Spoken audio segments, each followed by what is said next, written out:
Após 5 meses de queda desde outubro do ano passado, o Bitcoin caminha para fechar o seu primeiro mês positivo em março. E a pergunta que todo mundo está se fazendo nesse momento é bem simples. Será que esse foi apenas um respiro para mais queda pela frente do mercado? Ou isso daí é um início de uma consolidação para uma recuperação de mercado? Bem, no vídeo de hoje meu objetivo será analisar esses cenários. Explicar, baseado na análise on-chain e tudo que está acontecendo no cenário macroeconômico de mercado, o que nós podemos esperar do mercado cripto. No final desse vídeo, meu objetivo, além de mostrar algumas zonas que eu estou vendo de preço que para mim são mais relevantes, também quero comentar aí com vocês os principais catalisadores que eu acredito para uma recuperação de mercado. Então, presta atenção nesse vídeo, que ele pode ser fundamental para os seus investimentos. Só antes de começar o vídeo de hoje, como sempre, quero te pedir aquele apoio. Se você gosta do conteúdo que eu estou produzindo aqui, não esquece de deixar o like e se inscrever aqui no canal para eu continuar trazendo conteúdo de qualidade para você. Isso é fundamental para que mais pessoas consigam aí receber as análises, os vídeos e conseguirem compreender melhor o mercado de cripto. Mas vamos lá ao que interessa, que é o contexto do mercado de cripto. Como vocês podem ver, nós tivemos um processo ali nos últimos 5 meses, desde o dia 6 de outubro, de downdraw do Bitcoin, onde o Bitcoin perdeu cerca de 52% do seu valor. Agora, o mês de março foi marcado por uma consolidação. Bitcoin trabalhando ali esse caixote e negociando na faixa entre os $65 mil e $75 mil. Então o Bitcoin está consolidado nesse range e não tem apresentado nenhum comportamento saindo dessa estrutura. E isso acontece em um contexto muito instável, tanto para o mercado cripto quanto para o cenário macroeconômico. Do mercado cripto, a gente tem principalmente as polêmicas envolvendo o Clarify Act, que é uma proposta de lei, né, que permite ali a regulamentação de todo o mercado cripto. É considerada a pauta mais importante para o mercado cripto no ano de 2026. E agora, um dos grandes problemas é que vazou, né, alguns dos drafts, né, que seriam ali como que essa proposta seria escrita, e entre os principais pontos está a questão de impedir que stablecoins paguem rendimentos. Isso teve um impacto bem negativo, tanto nas ações da Circle, quanto no próprio posicionamento da Coinbase, que recentemente tirou o apoio desse projeto. Depois eu quero comentar um pouco mais à frente no vídeo sobre o desenrolar desse projeto, mas acredito que isso daqui é um dos pontos mais importantes para a perspectiva do mercado cripto no médio prazo. Além disso, outra coisa que a gente está tendo é a incerteza em relação à crise entre Irã e Israel. Nesse exato momento, a gente está tendo algumas negociações que visam ali um cessar-fogo entre Estados Unidos e Irã, e uma tentativa, né, de construção de negociação, apesar da gente ter ali ainda muita instabilidade, muita incerteza sobre o futuro desse conflito, o que está impactando principalmente o preço do petróleo. O preço do petróleo está brincando ali de subir em momentos, né, que a gente tem pouca incerteza sobre isso e recuar, mas ainda não é algo tão claro. E por fim, no contexto macroeconômico, a gente teve a última reunião do OFMC, onde o Fed manteve sua taxa de juros ali, só que com um discurso bem negativo do Powell. O Powell trouxe a questão da crise do petróleo como um dos pontos mais impactantes do ponto de vista de preço e de possibilidade de inflação. Inclusive, deixou em aberto a questão ali da possibilidade deles elevarem mais uma vez a taxa de juros dos Estados Unidos, o que mudou completamente o humor do mercado. Então, nosso contexto agora, nesse mês de março, foi um mês extremamente turbulento e, surpreendentemente, o Bitcoin se manteve estável. Se a gente olhasse, né, para um cenário passado, a gente esperaria que um mês onde a gente tem guerra, a gente tem uma piora em relação à perspectiva do Clarify Act e também uma piora do contexto macroeconômico, a gente deveria ver um Bitcoin a um preço mais abaixo, mas de fato ele não faz esse movimento. E para responder um pouco essa questão, entender se esse movimento ele ainda pode acontecer de queda ou não, eu acho que é interessante a gente dar uma olhada para os dados dos on-chain para compreender um pouco a perspectiva do mercado. A primeira coisa que eu sempre gosto de destacar é o fluxo agregado do mercado. Por quê? Porque aqui a gente consegue compreender principalmente quem está comprando e quem está vendendo bitcoins. E neste momento o que a gente percebe é que a gente está tendo um aumento constante da demanda dos long-term holders, assim como dos ETFs e das Treasury Companies. Não à toa que recentemente tanto a Strategy, que é a maior treasury company de bitcoins, anunciou novas compras, tanto também o Tom Lee está fazendo novas compras de Ethereum através da Bitmain. Então, isso tem sido o fator que está segurando bastante do preço do mercado. Entretanto, tem alguns pontos que eu considero bem complicados que a gente vai encarar ali pela frente. A primeira coisa é o Consolidation Index, que mostra ali como a gente está se formando uma tendência de baixa. Então a gente está com um padrão muito, muito parecido com a tendência de baixa que a gente teve ali durante o ano de 2022. Então esse processo de consolidação, e teoricamente a gente teria um espaço sim para cair um pouco mais. Foi os padrões que a gente viu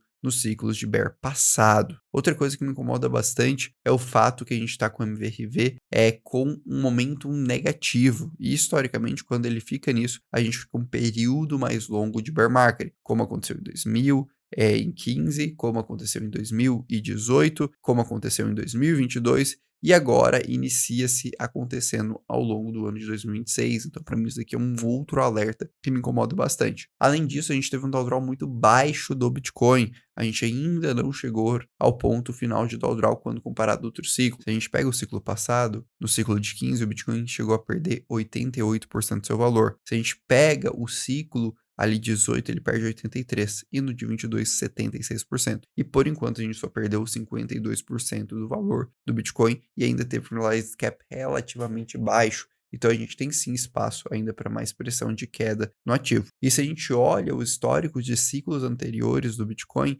a gente também chega a esse mesmo insight. Se a gente pega aqui o topo padrão dos ciclos, a gente percebe que a gente tem um processo um pouquinho mais prolongado em 18 e em 22 de bear market. E a gente teria um espaço aí para cerca de 200 dias ainda de queda por parte do Bitcoin. Então, a gente sim estaria falando de talvez mais 6 meses de baixa a um pouco mais de 6 meses, se a gente for seguir o padrão de ciclos anteriores. Então, qual que é a conclusão que eu quero trazer aqui para você ter uma perspectiva ou uma visão do mercado? Eu sei que muita gente está ansioso por uma alta do mercado, por uma recuperação, mas sinceramente, quando eu olho o cenário macroeconômico, o cenário regulatório e também os dados on-chain, eu vejo uma dificuldade muito grande disso. Primeiro, porque o cenário macroeconômico falta ali fatores motrizes para ajudar o mercado a continuar tendo uma demanda constante. Seja o fato de uma inflação mais baixa, o que a gente ainda não tem dessa realidade, seja uma estabilidade do cenário macroeconômico, seja um apoio regulatório que faça uma atração dos investidores institucionais. Do outro lado, quando a gente olha para os dados on-chain,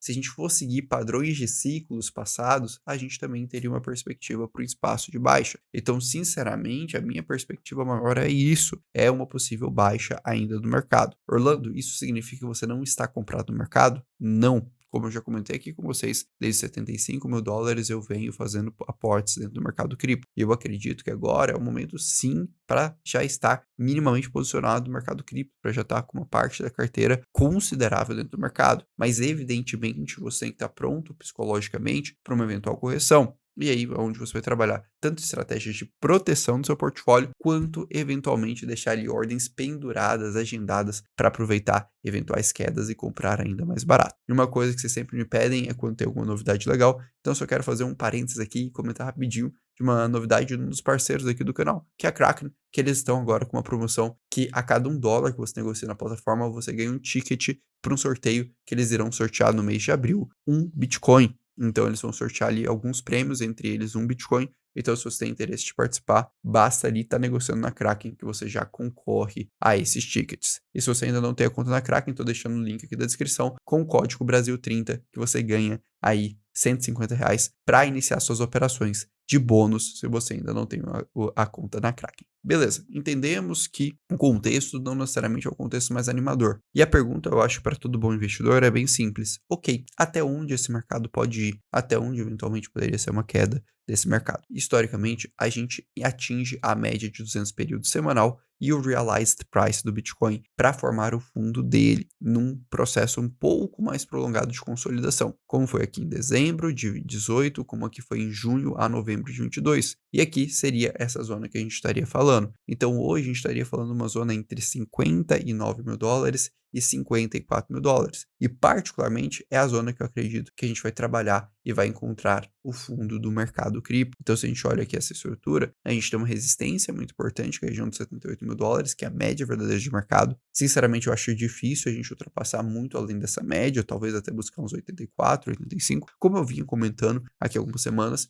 mas eu acredito que o nosso ponto final para esse ciclo é buscar essa região aqui dos 59 a 54 mil dólares. Para mim, é a estrutura mais interessante quando eu olho para dado on-chain. E aí, nisso, a gente também encerraria ali um padrão, né, de lucros / prejuízos não realizados, bem padronizado diante dos ciclos de bear de 18 e de 22. Então, mais uma vez, se a gente estiver seguindo esse mesmo script, esse mesmo caminho, é natural que a gente ainda possa ter algum processo corretivo e que esse respiro de mercado seja um respiro mais para a gente ter um pouco mais de tranquilidade. E aí, se vocês me perguntam, Orlando, onde você pretende se posicionar? Bem simples. Caso o Bitcoin venha perder ali os US$ 65.000, eu quero colocar algumas ordens, US$ 62.000, e depois essa zona aqui dos 58, US$ 52.000. Eu já estou comentando há várias semanas aqui com vocês, publicamente, também estou comentando ali na comunidade fechada do Crypto Pro, que são as zonas de preço que me chamam a atenção. E isso significa que eu vou vender bitcoins agora? A resposta é não. Eu, particularmente, ainda tenho um pouco de caixa para poder trabalhar. E caso o mercado venha a subir um pouco mais, o que eu estou fazendo é trabalhar com a possibilidade de fazer proteções.